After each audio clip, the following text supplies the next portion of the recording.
ইরানের বিভিন্ন স্থানে হামলা শুরু করেছে ইসরায়েল। আজ শনিবার ২৮ ফেব্রুয়ারি সকালে এই হামলা শুরু হয়। ইসরায়েলি সংবাদ মাধ্যম টাইমস অব ইসরায়েল ও জেরুজালেম পোস্ট এ তথ্য নিশ্চিত করেছে। প্রতিবেদনে বলা হয়, শনিবার সকালেই ইরানের বিরুদ্ধে হামলা শুরু করেছে ইসরায়েল ও যুক্তরাষ্ট্র। ইসরায়েলি নাগরিকদের সুরক্ষিত এলাকার কাছাকাছি থাকার জন্য সতর্ক করা হয়েছে। ইসরায়েলের প্রতিরক্ষামন্ত্রী ইসরায়েল কাটজ বলেছেন, ইরানের বিরুদ্ধে আগাম হামলা চালানো হয়েছে। ইসরায়েল এই হামলাকে আগাম প্রতিরোধমূলক হামলা বলেছে। তিনি আরও বলেন, ইরানের বিরুদ্ধে আগাম হামলা চালিয়েছে ইসরায়েল, যাতে আমাদের রাষ্ট্রের ওপর ঝুঁকি দূর করা হয়। এদিকে ইসরায়েলের বিভিন্ন স্থানে সাইরেন বাজতে শুরু করেছে। ইসরায়েলি প্রতিরক্ষা বাহিনী সাধারণ মানুষকে বোমা আশ্রয়কেন্দ্রের কাছাকাছি থাকার জন্য সতর্ক করেছেন।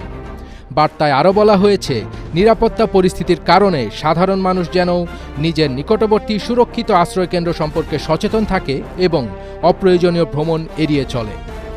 এর আগে ইরান ইস্যুতে আলোচনা নিয়ে অসন্তোষ প্রকাশ করেছেন মার্কিন প্রেসিডেন্ট ডোনাল্ড ট্রাম্প।